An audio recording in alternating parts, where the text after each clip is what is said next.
수강생 여러분 안녕하세요. 한국 섬유산업의 발전 강좌를 맡은 류상윤입니다.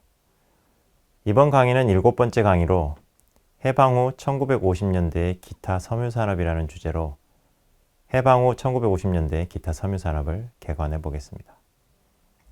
먼저 제사업입니다. 해방 이전의 제사업은 일본 제사업의 영향을 받아 수출산업으로서 성장했습니다. 일본 제사업은 당시 대표적인 수출산업이었는데 미국의 직물업과 편물업의 원료 생사를 제공했습니다. 조선에서 생산된 생사 역시 일본을 거쳐 미국으로 수출되었습니다.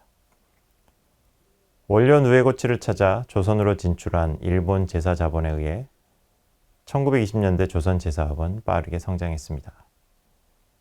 그런데 세계대공황으로 미국 수요가 정체하고 대체 섬유인 나일론이 등장함에 따라 1930년대 들어 생사 가격이 하락하고 조선 제사업도 정체하게 됩니다. 1940년대 들어서는 일본 제국이 벌인 전쟁의 영향으로 제사업은 수출 산업에서 일본 제국 내 섬유 작업의 중요한 산업으로 변모하게 됩니다. 1930년대 후반 조선에는 제사 공장이 80개 정도 있었고 제사업의 규모를 나타낼 때 흔히 사용하는 소태 개수도 9천여 개에 달했습니다.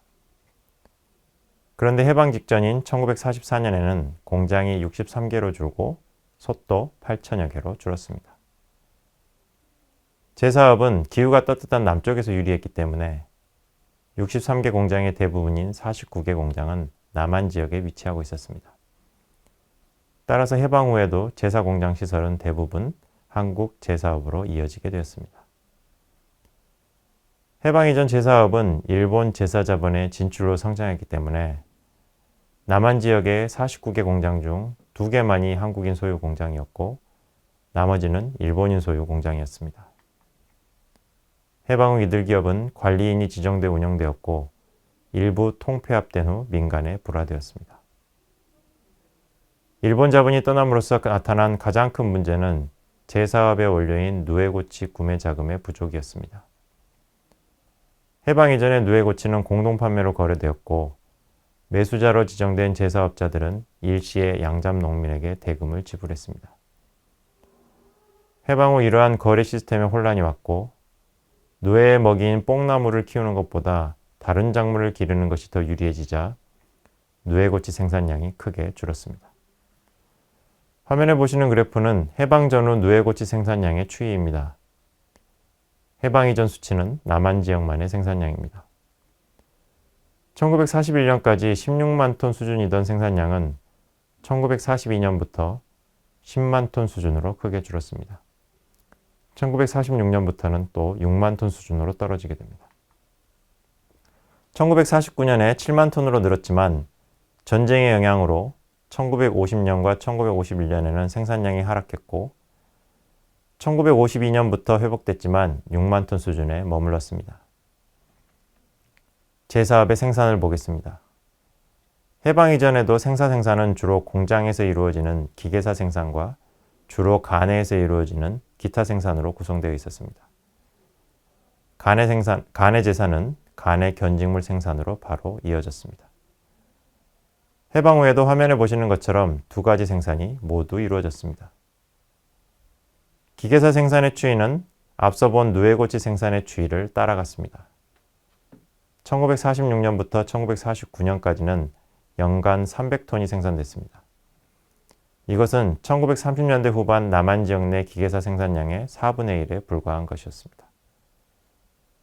기계사 생산량은 전쟁의 영향으로 1950년에 크게 줄었고 1951년과 1952년에는 연간 200톤이 생산되었습니다. 1953년부터 1956년까지는 350톤 정도가 생산됐고 1957년부터는 300톤 정도로 다시 줄었습니다.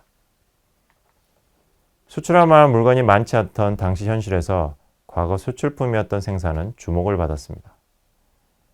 하지만 해방 이전에도 직접 미국에 수출된 것이 아니라 일본을 거쳐 수출됐기 때문에 일본과의 관계가 붕괴된 상황에서 수출은 쉽지 않았습니다.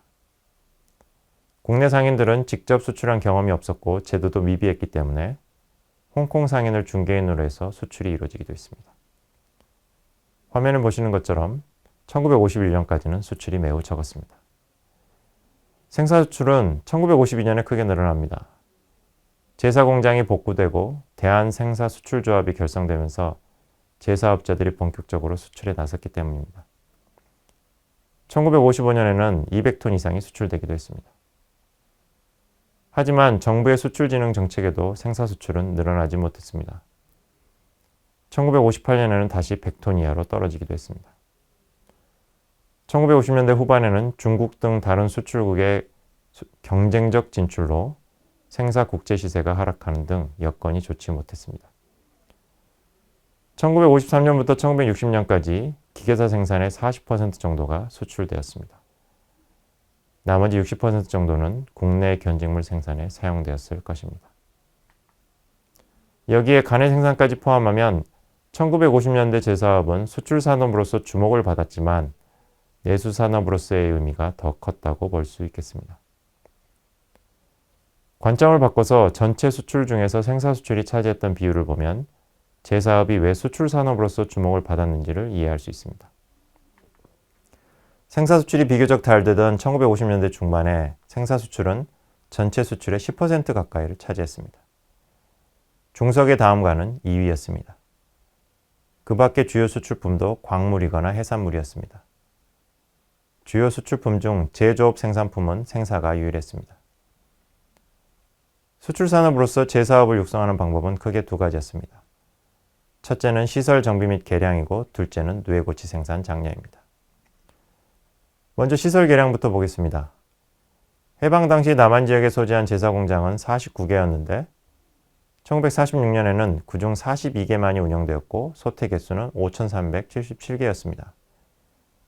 그런데 1949년에 누에고치 공동 판매량으로 계산해보면 200일을 조업한다 하더라도 소요 원료의 절반도 되지 못했습니다. 가동률이 낮으면 생산비가 늘어날 수밖에 없으므로 당시 정부는 공장의 통폐합을 진행했습니다. 공장이 28개가 되었고 1000여 개의 소치 정리됐고 2000여 개의 소치 임시 봉쇄되어 2151개의 손만 가동했습니다.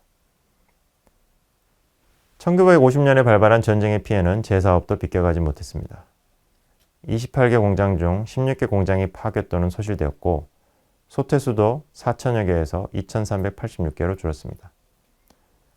이후 파괴된 공장의 복구가 진행되었고 정부가 추가로 3개 공장을 인가하여 공장 수는 31개가 되었습니다. 소태수도 점차 늘어 1955년에는 4,000개, 1960년에는 5,000개가 되었습니다.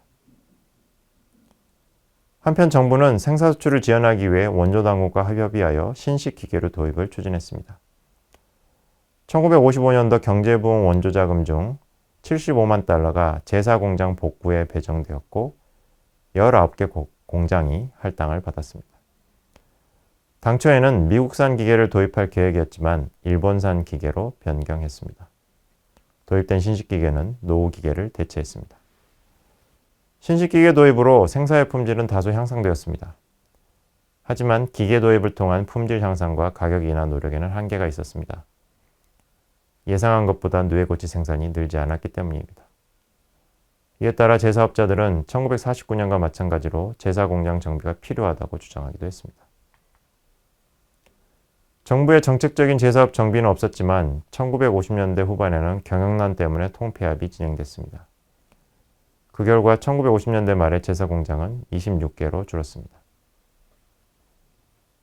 다음으로 누에고치 생산 장려를 보겠습니다. 해방 후 남한 지역을 지배한 미군정도 수출품으로서 생사에 주목했고 누에고치 생산을 지원해야 한다는 인식을 가지고 있었습니다. 군정당국의 정책 수단은 자금 융자였습니다. 누에나방의 알, 즉 잠종과 뽕나무 묘목을 공급하는 업자들에게 생산 자금을 융자했습니다. 그리고 제사공장들이 공동 판매장에서 누에고치를 구매할 수 있도록 구매 자금을 융자했습니다.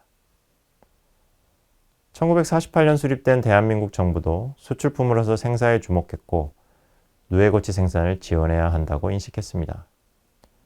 정부는 매년 생사를 약 200톤 수출하는 것을 목표로 뽕나무밭 확대, 우량 잠종 생산 촉진 등을 내용으로 한 잠업 증산 3개년 계획을 수립했습니다. 이때 3개년은 1949년부터 1951년까지인데 불행히도 1950년에 전쟁이 발발해 계획의 시행은 차질을 빚었습니다. 정부는 1952년부터 1956년에 이르는 잠업증산 5개년 계획을 다시 수립해 뽕나무밭 확대 등을 지원했습니다. 또 공동판매 제도의 안정화가 누에고치 생산 농민에게 중요하기 때문에 구매 자금을 제사업자들에게 전액 융자하는 정책을 펴기도 했습니다. 그럼에도 앞서 보신 것처럼 누에고치 생산은 6,000톤에 머무르고 늘지 않았습니다. 1956년 대한잠사회가 개최한 잠사업 진흥 전국대회에서는 정부의 획기적인 지원을 요구했습니다. 예를 들어 뽕나무 가격의 70%를 정부가 보조한다든지 뽕나무밭에 뿌릴 비료값을 저리 융자한다든지 하는 것이었습니다. 잠종과 뽕나무 묘목을 공급하는 업자들과 제사업자들에게만 자금 지원을 할 것이 아니라 양잠 농민에게 직접 지원을 해달라는 요구했습니다. 하지만 물가 억제를 위해 재정 지출을 억제하고 있던 정부가 이를 받아들이기는 어려웠습니다. 시장의 논리로 본다면 누에고치 생산이 늘기 위해서는 결국 누에고치의 공동판매 가격이 상승해야 했습니다. 그런데 1956년 이후 중국산 생사가 영국을 통하여 유럽 지역에 대거 진출하면서 국제 생사 가격이 하락했습니다. 1953년부터 1955년까지는 킬로그램당 9달러대였는데 1956년 이후 킬로그램당 7달러대로 떨어졌습니다. 생산량의 40% 정도를 해외에 수출하는 제사업자들이 국제 생사 가격이 하락하고 있는 상황에서 원료 누에고치를 사들이는데 높은 가격을 지불할 여력은 없었습니다. 특히 한국의 생산비 구성을 보면 1957년의 조사에서 원료비가 무려 74%를 차지했습니다. 같은 시기 일본의 생산비를 보면 원료비가 20.3%에 불과했습니다. 한국의 인건비가 저렴했기 때문이지만 그만큼 국내 제사업자들은 원료 가격에 민감할 수밖에 없었습니다. 이번 시간은 해방 후 1950년대의 제사업을 살펴봤습니다. 다음 시간은 해방 후 1950년대의 편직업의 실태에 대해 검토해 보도록 하겠습니다.